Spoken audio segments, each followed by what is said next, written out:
Hey guys, it's Micah. I'm here with my dog Gunner. We're here to demonstrate how to properly train your dog to walk off leash. This is a disclaimer. Gunner is already trained to do this. I've been working with him for a while now, and he is fully trained on how to walk off leash. So we're just going to demonstrate the beginning steps of how I started to train him to do this, okay? Firstly, I'm going to show you guys a few pieces of equipment that I have here. These are a few pieces of equipment that I used to train Gunner and help him learn this skill set quickly. So first of all, I have an e-collar, okay? Hope y'all can see that. An e-collar has a remote here too. This is a great training aid, but you need to do your research on it and make sure that you know how to properly use it and correctly use it. You do not want to rush your dog in training with this, okay? You need to do your research first before you purchase one of these. Secondly, I have a prong collar. I'm sure you all have seen one of these before. They're used a lot. They're also a great training tool. However, you have to know how to use these properly, okay? You do not want to purchase one of these and jump into using it on your dog and they not understand. After you've learned about all of your training aids that you're going to use and helping you to train your dog to walk off leash. First, I'm going to start with the slip lead on Gunner. This is because it's a very easy and handy tool to use. And then you also want to make sure that you always have control of your dog before you try to attempt taking the leash off of your dog. You want to make sure that they have focus on you and remain focused on you. You don't want them distracted by anything else. You want them to walk comfortably and confidently next to you. You also want to be the leader for your dog. You do not want to fail your dog. You also need to be comfortable and confident in the beginning stages of teaching your dog this skill, okay? We're going to start with a slip lead. I'm just going to place it on Gunner to show you guys how it goes. It goes right behind his ears. It just collapses on his ears. Pull this little tab down. And it's right along his throat line here and right behind his ears. Those are 3 main pressure points on a dog. And it really helps with the training aids. This is not tight on him. I'm just using it as leash pressure to make sure I have it in the correct place, okay? Starting off, you want to make sure that your commands for your dog are very firm and confident. You want to make sure that you have those down pat. You don't want to rush into anything too quickly. Here we can practice with our training aid of the clicker, then the rewarding of the treats. You want to make sure you have that down as well.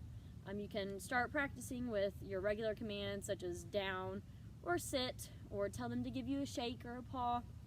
Anything like that, just to get them in that mentality of that the clicker means they get a treat because they did something good. So that's a great routine to get in.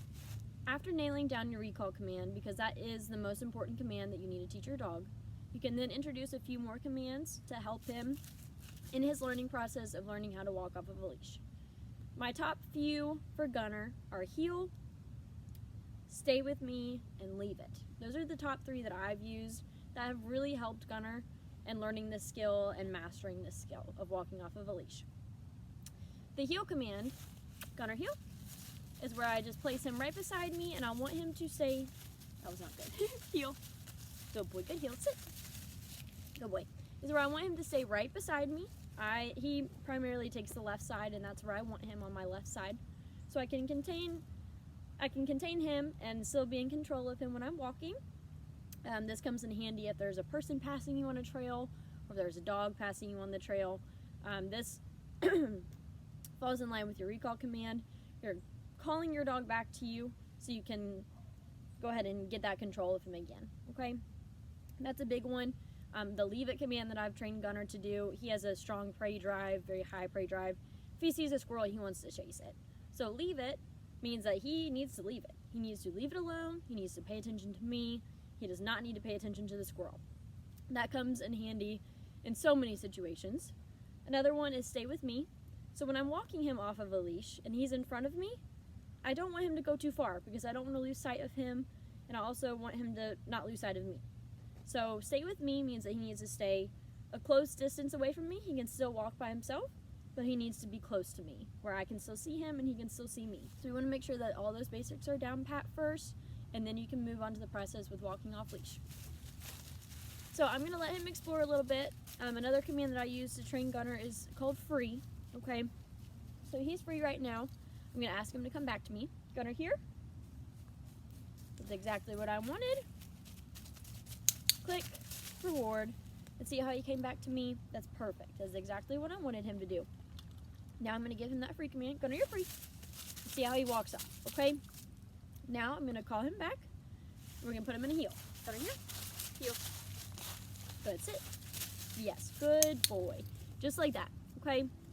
So you want to get in that routine and that repetition, applying that repetition, with your dog to make sure that he has a great recall. That is first and primary command that you want to teach. You can introduce the heel command, you can introduce the free command. After getting comfortable with your recall command, your heel command, your leave it command, any command that you think suits your dog and will help him the most, after you conquer those and develop those well with your dog, he has a good understanding, and you also have a good understanding, then you can move to beginning the off-leash process, okay? Because all these steps work up to letting your dog walk off leash. You have to build all of those steps before you ever take your dog off leash, okay? Because we want to make sure that your dog is safe, we want to make sure you're safe, we want to make sure that you have good understanding and your dog also has a good understanding. After doing all of those things, then you can introduce the walking off leash. I had mentioned a long line as a great training tool as well. I currently do not have one here to show you all, but it is pretty much a very long leash, or a very long lead. That comes in handy at your beginning stages of taking that leash off of your dog and trusting your dog to stay with you while walking off of a leash. I've taught Gunner how to walk off leash by incorporating those commands, okay? Here, sit, good boy. I'm gonna take my lead off because I trust my dog, okay? Gunner, here, heel. So I have him in a heel command. He's going to walk with me beside me, heel. Yes, Gunner, sit. Yes, good boy. That's what I wanted, okay? And that just all goes back to that clicker training. You want to make sure that you have a great focus on your dog. He has a great focus on you. You want to make sure that you're comfortable with each other and confident in each other.